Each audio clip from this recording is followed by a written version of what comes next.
Salut à tous, bienvenue sur Palpable EU, la chaîne qui parle de l'Union Européenne de manière palpable. Aujourd'hui, je vais faire une vidéo sous forme d'un tutoriel pour expliquer en fait comment voter aux prochaines élections européennes en mai 2019. C'est parti? Allez, c'est parti!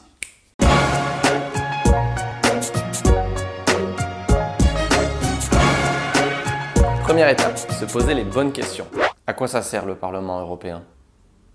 Justement, j'ai fait une vidéo là-dessus pour expliquer à quoi sert le Parlement européen. Tu peux la retrouver là-haut. Dans cette vidéo, je donnais des exemples concrets. Déjà, à savoir que le Parlement européen, c'est l'institution qui représente le plus les citoyens de l'Union européenne, donc nous. C'est aussi l'institution qui fait les lois de l'Union européenne avec le Conseil, donc les États membres. Et c'est l'institution qui contrôle le gouvernement de l'Union européenne, donc la Commission. Oui, d'accord, mais est-ce que c'est utile concrètement? Alors, c'est marrant que tu me poses cette question. Oui, enfin bon, c'est moi qui me la pose à moi-même, hein, mais... Parce que justement, j'ai ouvert un compte Instagram sur lequel je veux te relever un défi qui est de poster chaque jour une photo pour montrer en quoi l'Union européenne est présente et palpable dans nos vies. Et puis j'ai fait d'autres vidéos aussi sur YouTube. Regarde là-haut, sur la fin de l'itinérance mobile, sur la carte de santé européenne et plein d'autres choses. Oui, d'accord, très bien. Mais moi, je ne voyage pas dans l'Union européenne. Moi, je n'ai pas besoin de tout ça en fait. Qu'est-ce que ça m'apporte l'Union européenne à moi? La bonne chose de l'Union européenne, c'est que tu n'as pas besoin de voyager pour vraiment la sentir et qu'elle t'apporte des choses dans ton quotidien. Deuxième étape, s'inscrire sur les listes électorales. Depuis tes 18 ans, tu peux t'inscrire sur une liste électorale de ta commune, ce qui va te permettre de voter au scrutin, donc municipaux, régionaux, locaux, européens, nationaux, etc. Ça fait partie vraiment du même ensemble. Une fois que tu t'es inscrit sur les listes, c'est bon, même si c'était il y a plusieurs années, tu n'as pas besoin de te réinscrire sur la même liste pour voter aux élections européennes. Ça, c'est la bonne chose. Par contre, si tu as déménagé, attention à bien t'inscrire sur les listes électorales de ta commune pour pouvoir voter en mai 2019, oui, mais il faut s'inscrire avant le 31 décembre 2018.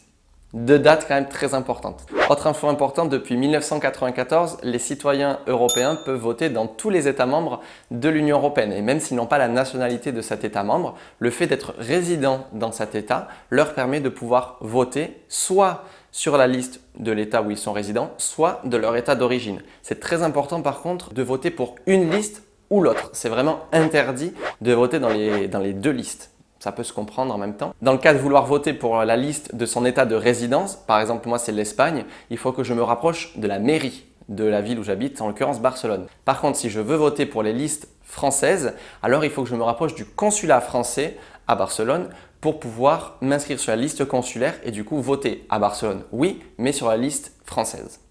C'est compris? Troisième étape, choisir son parti.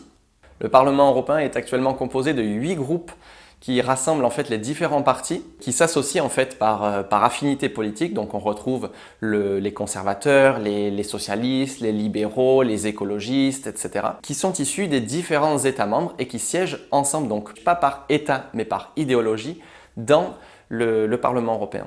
Il est bien possible en tout cas de voter blanc ou nul, même si malheureusement, de mon point de vue en tout cas, ces résultats ne sont pas comptés au niveau de toute l'Union européenne. Certains États membres le font, d'autres non.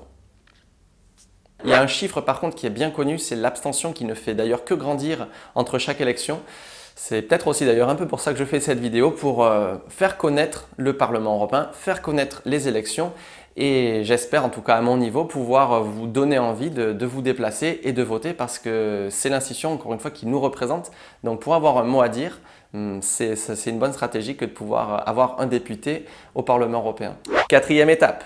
Où aller voter. Ce sera dans tous les bureaux de vote habituels, donc généralement ce sont les écoles des communes. Le scrutin des européennes est un vote à un seul tour à la proportionnelle, c'est-à-dire que quand vous allez arriver, vous verrez une liste de chaque parti, mais une liste avec plein de noms en fait. Ces noms, on ne peut pas les barrer, ce sont les noms en fait des candidats qui se présentent pour être élus. À la proportionnelle, ça veut dire que plus le parti, enfin la liste, fait un grand nombre de voix, plus les candidats de cette liste seront eurodéputés. À noter que le premier candidat de chaque liste peut être le futur président de la Commission européenne. C'est d'ailleurs pour ça qu'en 2014, Jean-Claude Juncker est devenu président de la Commission européenne, puisque c'était la tête d'affiche de son parti qui a gagné les élections au Parlement, qui était le Parti populaire européen. Enfin, cinquième étape, rester engagé. Rester engagé, c'est par exemple utiliser les consultations citoyennes mises en place par la Commission européenne. J'avais fait une vidéo là-dessus d'ailleurs. Et c'est aussi écrire à son député. Les eurodéputés sont accessibles, ils sont élus par nous.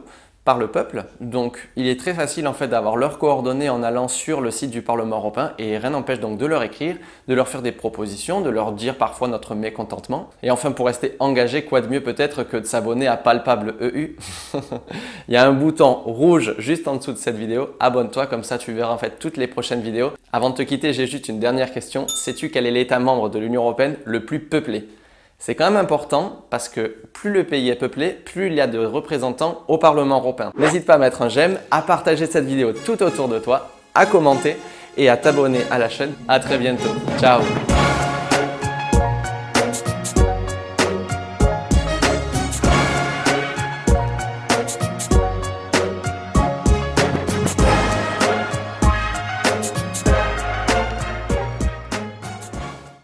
C'est l'Allemagne le pays le plus peuplé de l'Union européenne. Plus de 82 millions d'habitants tout de même.